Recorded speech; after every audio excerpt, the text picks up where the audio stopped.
They say getting older feels like watching the world slow down. But what no one really prepares you for is how clearly you begin to see people for who they really are. At 72, I've learned that sometimes the best way to protect your peace is by keeping your distance. Not because you're bitter, but because you've seen enough to know better. Over the years, I've experienced things that taught me hard lessons about trust, relationships, and self-respect. In this video, I'm sharing 5 personal stories that shaped how I see the world today. These aren't just memories. They're powerful reminders that can help you avoid unnecessary pain and stay true to yourself, no matter your age. If any of this speaks to you, don't forget to like this video and subscribe to our channel for more real-life wisdom and reflections. And hey, after watching, I'd love to hear from you in the comments. Have you ever distanced yourself from someone to protect your peace? Number 1. The tea and sympathy neighbor. She used to show up at my door with cookies in hand and a smile that felt warm, almost motherly. In the beginning, I welcomed her visits. It felt nice, even comforting, to have someone checking in now and then. She'd sit on my couch, chat about the neighborhood, and ask how I was doing. There was something about the way she lingered after each question, though, like she was waiting for me to say something was wrong. Over time, her kindness started to shift into something else. Her words took on a sharper edge, though she still spoke with that soft, sugary tone.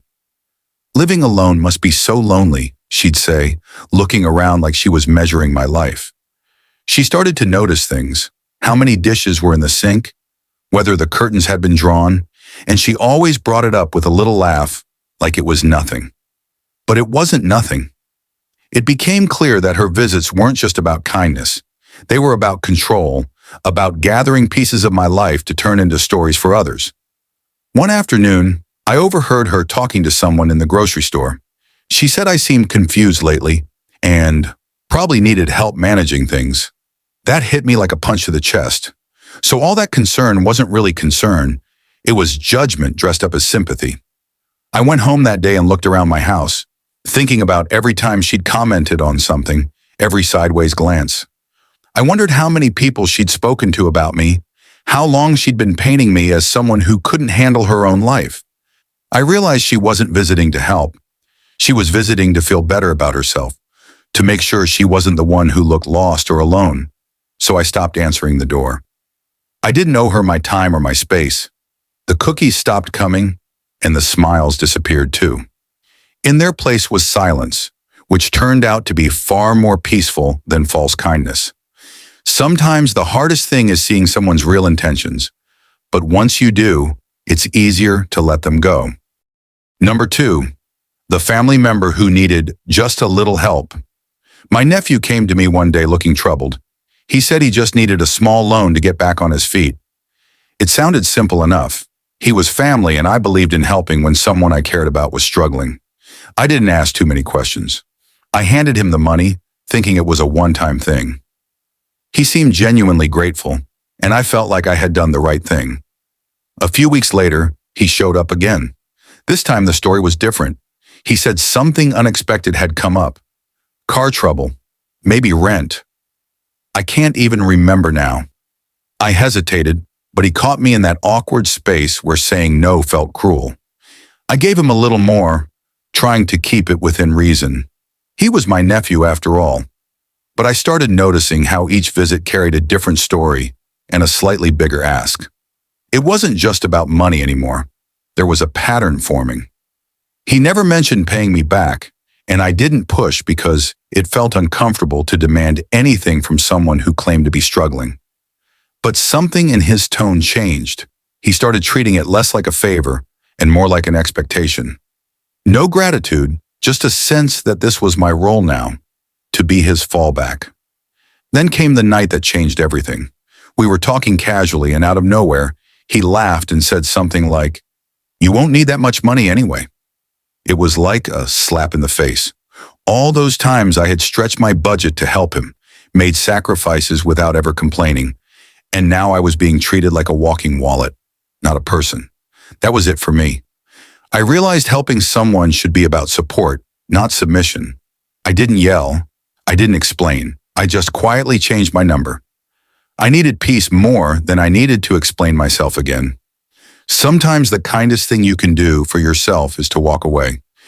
Number 3, the friend who always called at 9 p.m. Every night at 9 p.m., like clockwork, my phone would light up with her name. At first, I found it comforting. It felt like a ritual, a quiet little pause in the chaos of life. We'd talk for hours, me in my bed, her pacing her living room. Our conversations wandered through everything and nothing, like two old souls catching up across time zones and memories. I looked forward to it. It felt special. But after a while, something started to shift. I began to notice a pattern hiding behind the routine. Her calls always came on days when something had gone wrong, after a fight with her husband, after a rough day at work, after she heard bad news. Slowly, the conversations stopped being about catching up or laughing at old memories. They became heavy, one-sided, loaded with frustration, complaints, and sadness. I became a listener and nothing more. It wasn't that I didn't care. I did. I wanted to be there for her, to be the person she could lean on. But I began to feel like I was just a place to dump the things she didn't want to carry anymore. She didn't ask how I was. She didn't notice when I was quiet or tired. Her voice filled the space completely, leaving no room for mine. I became the background noise in her emotional storm. I started to dread the 9 p.m. call. My chest would tighten when the phone rang, a quiet weight pressing against the hour. I didn't answer some nights. I turned off my phone or let it ring out. The silence that followed was new, and at first it felt wrong. But then it started to feel like peace. There was no guilt, just a stillness I hadn't realized I was missing. Eventually, I stopped waiting for her call altogether. I learned to protect my evenings, to protect myself. I didn't owe her my time just because she was hurting. I could still care and still choose peace. The ritual ended, but I didn't mourn it. I embraced the quiet, and in that quiet, I heard my own voice again. Number 4, the just trying to keep you safe helper. She came into my life through a local wellness program, introduced as someone who would support me and help make things easier. At first, her presence felt warm and reassuring. She spoke in a soft, calming tone and always smiled, giving the impression that she genuinely cared. I was told she was there to help, and I wanted to believe that. I opened my door and my routine to her, thinking we'd work together to keep things balanced. In the beginning, her help seemed thoughtful. She'd offer to drive me to the store or pick up my prescriptions.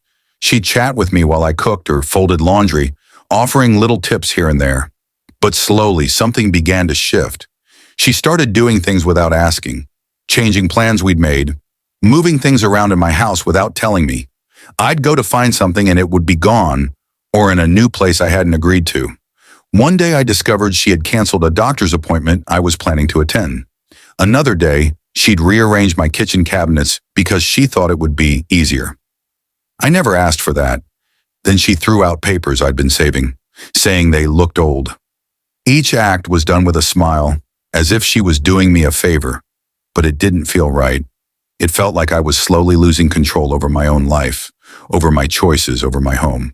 The more she acted without asking, the more I felt like a guest in my own space. She called it helping, called it care. But it wasn't care, not the kind that respects boundaries or listens to what a person actually wants. It was control dressed up as kindness, and by the time I realized it, it had crept in deeper than I expected. I wasn't being supported, I was being managed. That's when I knew something had to change. No one should have to explain why their decisions deserve respect. Support should be about walking beside someone, not walking ahead and dragging them along. I asked her to leave. It wasn't easy, but it was necessary. Number 5, the unexpected peace. One quiet morning, I found myself sitting on the porch with a warm cup of coffee in my hands. The air was still, and the sun had just begun to stretch across the sky. I watched a few birds fly past, their wings moving without a sound, and I noticed something unusual. There was no buzz, no chatter, no distractions. Just stillness. It felt like the world had paused for a moment, and I was the only one awake to feel it. There were no phone calls ringing in my ear, no messages waiting for replies, and none of the usual guilt pressing down on me for not doing something productive. It was just me, sitting in that calm, holding my cup, and realizing how rare this kind of moment was. For the first time in a long while, I wasn't thinking about what I should be doing. I was simply being. In that silence, a surprising thought crept in. I used to believe that being alone meant something was wrong, that silence meant I was disconnected or missing out. I had always seen isolation as something to avoid, a sign of loneliness or failure. But now in this pause, it didn't feel like that at all. It felt like something I hadn't known I needed. There's a kind of peace that comes only when everything else fades away. It doesn't shout for your attention. It waits quietly until you're ready to notice it. That morning, I finally did. The less I let the outside world in, the news, the opinions, the pressure, the more I could actually hear myself think. My own voice, my own breath, my own thoughts. They had been drowned out for so long. Solitude, I realized, wasn't a punishment. When it's chosen, when you step into it willingly, it becomes something sacred. That morning changed something in me. I didn't rush to fill the silence or reach for distraction. I let it be, and in doing so, I found something unexpected. Not emptiness, but peace, deep, honest, and finally mine. At 72 years old, I've reached a point where life feels clearer than ever.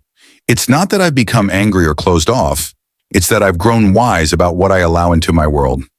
Over the years, I've learned that not every smile is genuine. Not every invitation comes with good intentions, and not every relationship is worth holding on to. It took time, but I finally understand that peace is something you must protect, not just hope for. Getting older has given me a sharper sense of what truly matters. I no longer feel guilty about walking away from conversations that drain me or distancing myself from people who don't value my presence. I've stopped bending just to make others comfortable. There's a quiet strength in knowing when to say enough, even when no one else understands your decision. It's not selfish, it's survival.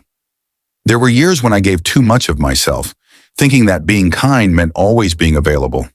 But now I give to myself just as freely. I spend more time doing things that make me feel alive. Reading, walking, creating, or just sitting in silence.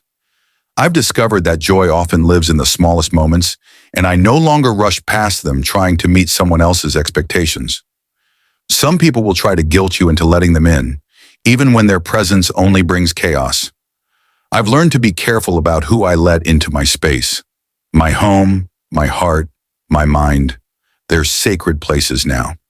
I treat them like treasures, not open doors for anyone passing by.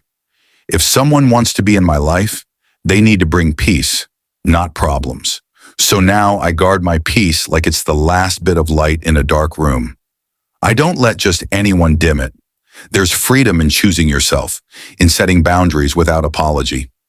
I didn't grow cold. I just stopped setting myself on fire to keep others warm. And that, I believe, is one of the greatest lessons age can teach you.